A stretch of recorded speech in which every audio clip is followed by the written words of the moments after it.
Nous sommes le 8 février 1587, au château de Fotheringhay, au centre-est de l'Angleterre.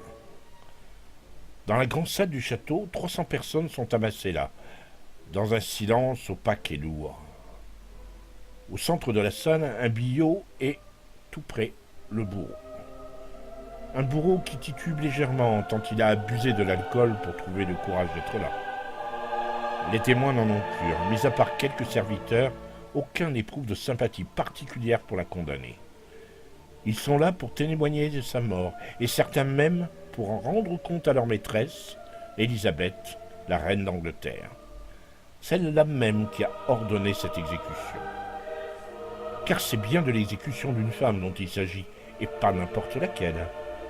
On s'apprête à décapiter Marie Stuart, l'ancienne reine d'Écosse, ancienne reine de France, la propre cousine d'Élisabeth. Enfin Marie apparaît. Elle semble calme et digne, comme si elle venait écouter la messe. Elle porte une longue tunique noire qui recouvre une robe rouge éclatante. Elle a particulièrement pris soin de son apparence. Elle fait quelques pas et contemple quelques-unes des personnes qui la dévisagent. Elle ne voit que froideur et voire même de l'hostilité. Puis son regard tombe sur la hache du bourreau. Elle a un rictus rapide, une fugitive marque de déception. Elle avait requis que l'instrument qui lui donnerait la mort soit l'épée, eu égard à sa noblesse. Elle est tout de même reine, 2 fois reine même. Mais non, ce sera la hache, l'arme prévue pour punir les traîtres. Lorsque ses servantes s'avancent pour la déshabiller, les bourreaux font un geste, comme pour les devancer, car la coutume veut qu'ils récupèrent pour eux les vêtements des condamnés. Marie s'offusque. Digne, elle proteste qu'elle ne s'est jamais déshabillée devant autant d'hommes. Mais elle finit par se résigner, sans se dénuder totalement. Voyant alors sa détresse de se trouver nue, une de ses servantes s'avance et lui noue un foulard sur les yeux. Elle se met alors en place. On l'a dit, le bourreau était ivre. Et le premier coup lui fait juste une entaille. Puis le second tombe sur la nuque sans complètement couper le cou. Et ce n'est qu'au troisième que la tête se décolle. L'homme la ramasse pour la présenter au peuple, mais il ne s'est pas rendu compte que la perruque était encore sur le crâne. Elle lui reste dans les mains, la tête tombant au sol. Le bourreau finit par la mettre en exposition sur un balcon proche où elle restera toute une journée. Ainsi s'achève la vie tragique de Marie Stuart, d'une façon aussi brouillonne et malchanceuse que le fut sa vie.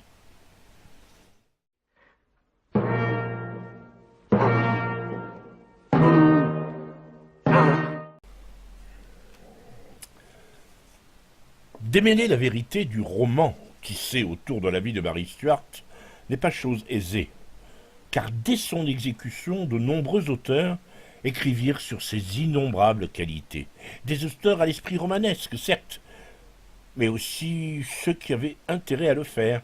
Au fond, Marie Stuart était une catholique, et dans un contexte de guerre de religion entre catholiques et protestants, le fait que la reine d'Angleterre, porte-drapeau de la religion réformée, fasse exécuter sa propre cousine, catholique, en l'accusant d'un complot, ce simple fait faisait de la malheureuse Marie une martyre. Pour autant, si nous voulons connaître Marie Stuart, il suffit de s'attacher aux faits pour découvrir une toute autre personne, une personne vraiment très différente. Commençons par le commencement. Marie Stuart est née le 8 décembre 1542 et va devenir reine d'Écosse 3 jours plus tard, à la mort de son père, Jacques V d'Écosse. On pourrait déjà parler de coup dur, mais contentons-nous de n'y voir qu'un signe du destin. Au fond, ce n'est qu'un bébé de 3 jours qui n'a pas conscience du drame qui vient de la frapper. La régence est assurée par sa mère, Marie de Guise, une Française, dont les frères animent le parti catholique et anti-anglais. Ils obtiennent de fiancer la petite reine au fils aîné du roi de France, Henri II, le futur François II. Et, à peine âgée de 6 ans, Marie prend le bateau pour la France. Plongée dans une cour raffinée, la princesse est devenue une jeune fille et s'attire les éloges de Ronsard lui-même. Elle épouse officiellement le dauphin en 1558 et signe un acte secret par lequel elle promet de céder à la France ses droits sur l'Écosse et l'Angleterre si elle venait à mourir sans enfant, car elle a des droits sur l'Angleterre. La nouvelle reine d'Angleterre qui vient de monter sur le trône, Élisabeth, est sa cousine. Et si Élisabeth meurt sans enfant, Marie Stuart peut faire valoir ses droits sur la couronne d'Angleterre. Vous imaginez, le roi de France qui récupère les droits de l'Écosse et de l'Angleterre via son épouse. Parlons de Marie Stuart. À 14 ans, c'est une ravissante jeune femme et son éducation est confiée à Diane de Poitiers, la maîtresse du roi Henri II. Elle fait merveille à la cour, comme en ce jour de 1556, elle n'a que 14 ans, où elle déclame une oraison funèbre tout en latin qu'elle a écrite elle-même. En 1558, elle n'a que 16 ans, et elle se moque de politique, mais ce mariage renforce l'influence des Guises à la cour de France, et il va s'en suivre une forte rivalité avec le parti protestant français. Une rivalité qui va aller en grandissant, provoquant les guerres de religion. La jeune femme, elle, devient reine de France un an plus tard, en 1559, mais son époux meurt en 1560. Elle n'aura régné qu'à peine 2 ans. N'ayant pas eu d'enfant, elle doit s'efforcer devant le frère de François, Charles, et comme elle n'a aucun droit à faire prévaloir, elle doit quitter le royaume. Elle est devenue veuve à 16 ans, et la jeune femme doit retourner à regret dans le pays de son père, l'Écosse, dont elle est la reine. Marie Stuart retrouve un royaume déchiré par les perpétuelles dissensions entre les chefs de clan. Et là-dessus, déchiré aussi par l'apparition de la Réforme. Le protestantisme est déjà bien implanté en Angleterre, mais il commence à s'imposer en Écosse, et ça ne se fait pas sans quelques grincements de dents. Le peuple est tombé sous le charme d'un prédicateur austère, John Knox, un prêtre catholique passé à la Réforme, puis au calvinisme. Il fonde en Écosse une église réformée, nationale, sans clergé ni hiérarchie. Et ce contexte est bien éloigné de la cour des Valois que Marie Stuart vient de quitter. La jeune reine, inévitablement, va s'attirer la haine de John Knox. Mais, bizarrement, elle ne va pas prendre la tête du parti catholique. Et ça va décevoir pas mal de ses partisans. Au contraire, elle va tolérer les protestants. Et elle va même garder James Stuart, son demi-frère protestant, comme le plus proche conseiller. Et elle va aller même jusqu'à aider les forces de James Stuart contre les forces catholiques, affaiblissant le parti catholique de son royaume. C'est une erreur assez monumentale, une erreur politique en tout cas. C'est à cette époque que Marie Stuart va même essayer d'inviter la reine d'Angleterre en Écosse afin d'améliorer les relations diplomatiques entre les deux pays, mais Élisabeth va refuser et le désaccord va se creuser considérablement entre elles, d'autant que Marie Stuart refuse de reconnaître Élisabeth comme reine d'Angleterre.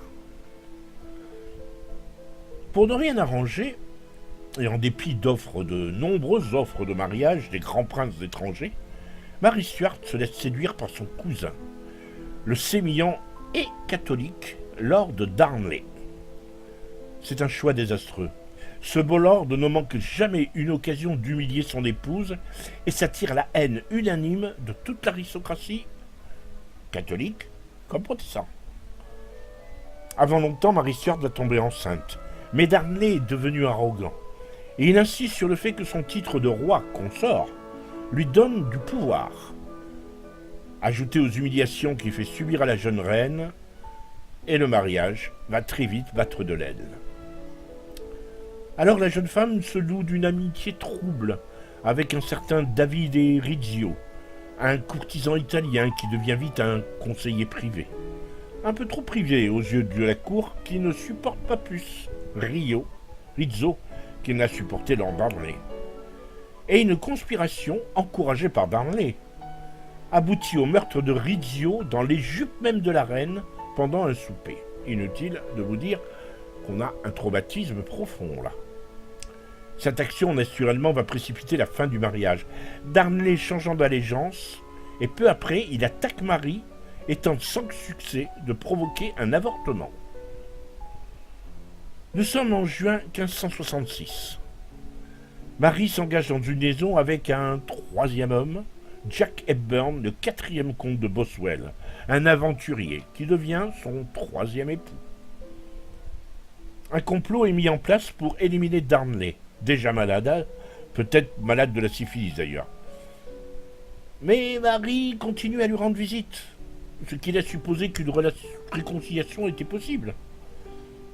En octobre 1556, les troubles nerveux et les crises douloureuses de la jeune femme font que sa santé s'empire et les historiens ont suspecté un stress mental, des hémorragies gastriques, voire de la porphyrie, au point qu'elle perd la vue et la parole pendant un instant.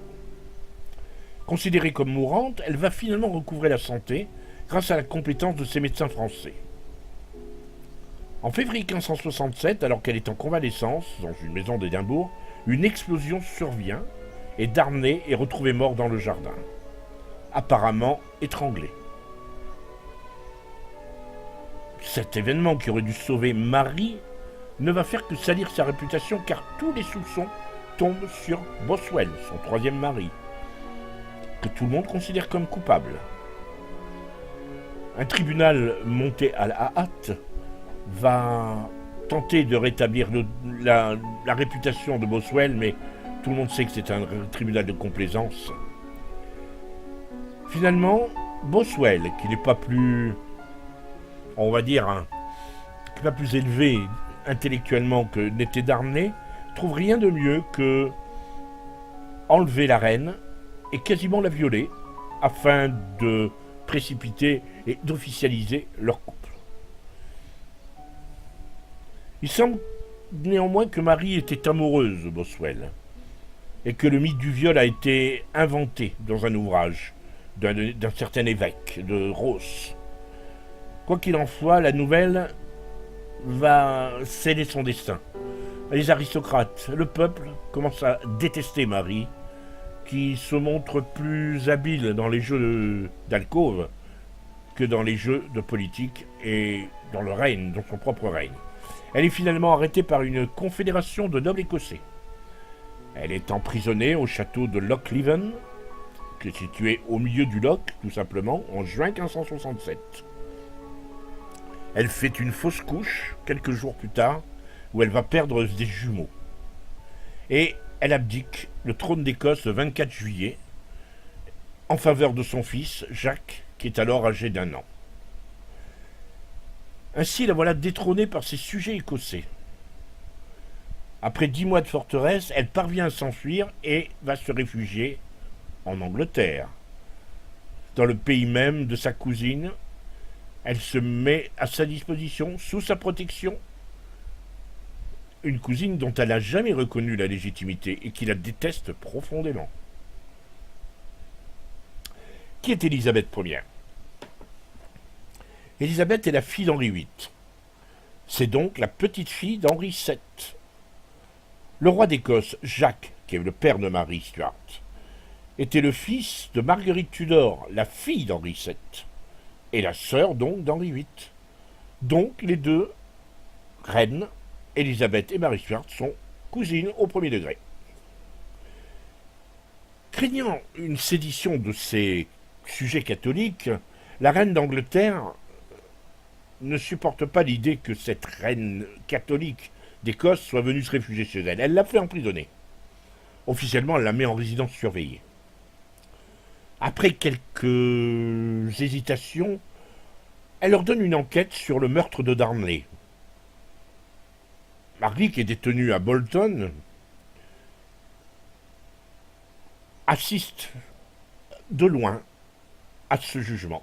Elle n'aura aucun moyen de se défendre. Elle va regarder cette commission enquêter, cette commission qui est chargée d'évaluer les preuves de la culpabilité, Mais à aucun moment, Marie, qui refusait de toute façon de reconnaître l'autorité de cette cour, Marie ne pourrait prendre sa défense. En fait, ce qu'on a, c'est qu'on va trouver 8 lettres dans un coffret, 8 lettres qui auraient été écrites par Marie à son troisième mari, Boswell, et qui sont donc remis à cette commission. Marie ne sera pas autorisée à les voir, ni à parler pour sa défense. D'ailleurs, elle refuse toute défense écrite, à moins qu'on lui assure un verdict de non-culpabilité, ce que Élisabeth refuse. Bien qu'une analyse graphologique va attribuer ces lettres à Marie, le tribunal a du mal à conclure à la culpabilité. Les lettres originales sont finalement perdues et les copies ne sont pas complètes. Marie avait des prétentions au trône anglais, on le sait, mais Élisabeth considérait ces prétentions comme un complot, comme un authentique complot.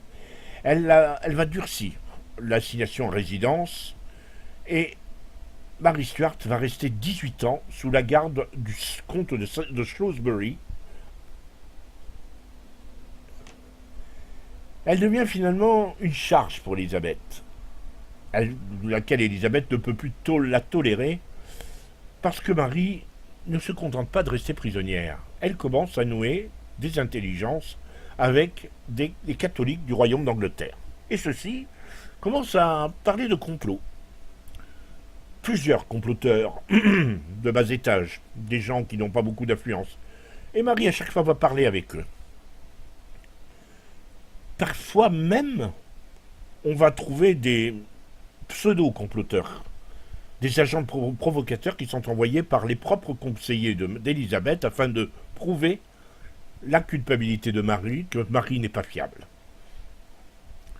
Marie est experte en chiffres.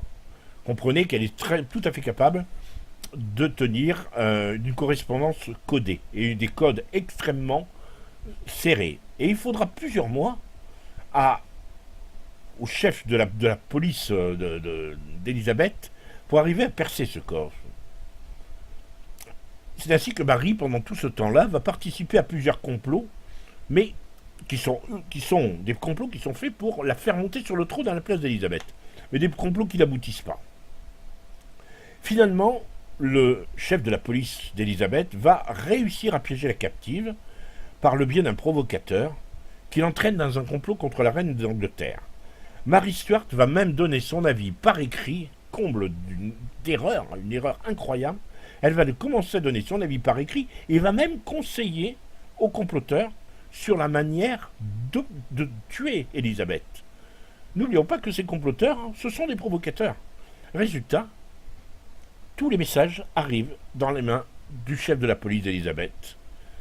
Et ils n'ont pas besoin de beaucoup plus pour la condamner, et la juger d'abord et la condamner à mort.